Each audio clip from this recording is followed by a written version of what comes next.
when you're a little girl who would rather be a new kid on the block than like a Spice Girl, it really sucks having a mom who's a hairdresser, because, you know, all I ever wanted was like a Boston Bruins hat, a skateboarding jacket. But all of my presents were lipstick and nail polish and girly things. When my brother got a suit and tie, real chic, I would get some frilly dress. Or when my brother would get some really cool truck, I would get, I don't know, a little doll that fell down and cried, and you have to pretend to pick it up. So the first time my mom gave me a present that matched my gender identity, I was really touched. I think the first time my mom gave me a present that matched my gender identity was maybe when she gave me that button-up shirt, men's button-up shirt, or maybe it was the time I was home for a visit when I was in college, and we were walking around the Walmart, and she said, "Hey, do you need some underwear?" And I said, "Yes." And then instead of leading me to the women's section like she always did, she let me pick out some men's boxer briefs. I still have them. They've got holes in them. I should stop wearing them. But I can't, because it was the first thing my mom ever bought me that matched my gender identity.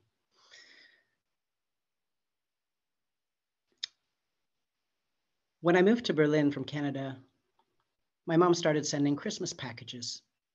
By that point, she was pretty good at getting me gifts that matched my gender identity. But the presents would always get lost in the mail at customs. She'd say, "Did you get that package I sent you?"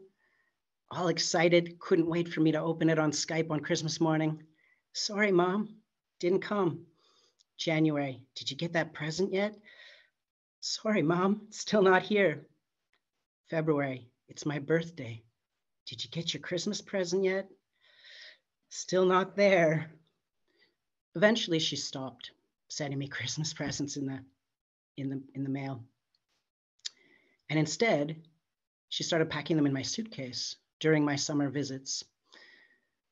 So July would come, I'd fly to Canada, and I'd find her packing wrapped presents in my suitcase for me to take home so that I could open them on Christmas Day in December. "Mom, I don't have any room left in my suitcase. Stop putting things in there." "Oh, just a few presents for Christmas Day." "Mom, it's July." The last year I saw my mom, it was 2016.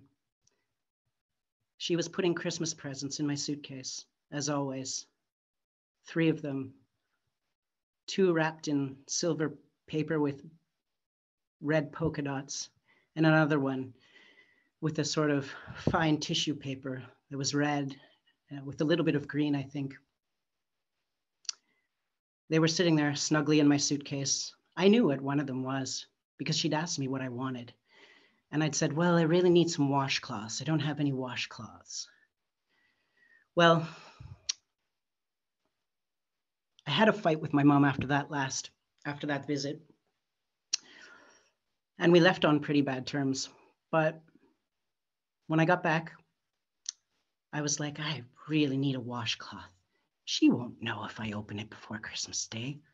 Which one has the washcloth?" And I felt this one's a little more hard. This one's a little more soft. This is the washcloth. I pulled it out sneakily. I felt like a little kid doing something naughty. But I pulled out that washcloth and I used it that night. Well, October came and went. and so did November. My mom wrote me a message, I think it was about the end of November. She said, "Hey, Christmas is coming. I sure hope you haven't peeked at those parcels yet." Well, little did she know. Well, a few days later, on December 4th, 2016, my mom and dad were driving home from Ottawa. There was a young man out on the roads that night. He'd taken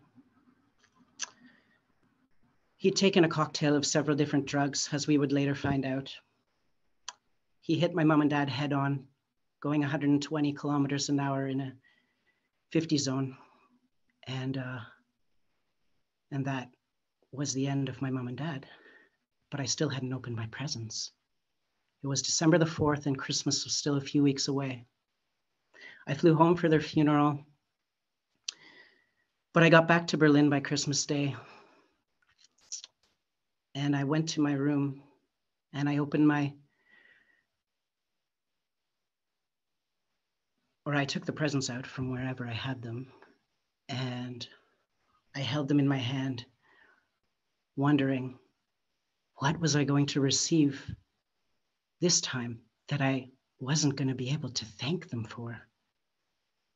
That I wasn't even going to be able to send them a card or open on Skype, that I had to open these presents all alone. Felt like the most cruel thing.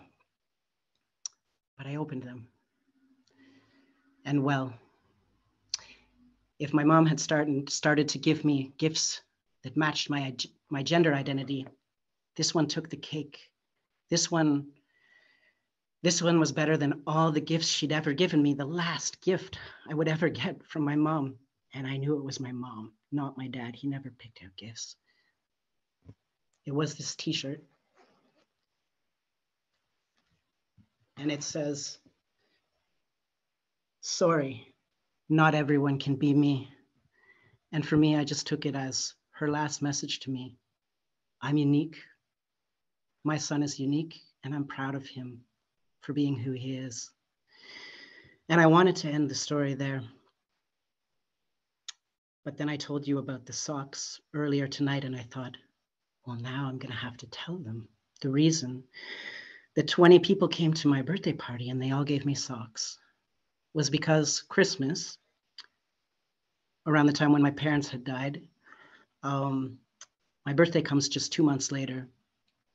And on my birthday, I was pretty sad. And I said to my friend, Sadie, I said, you know what? I don't have a mom anymore.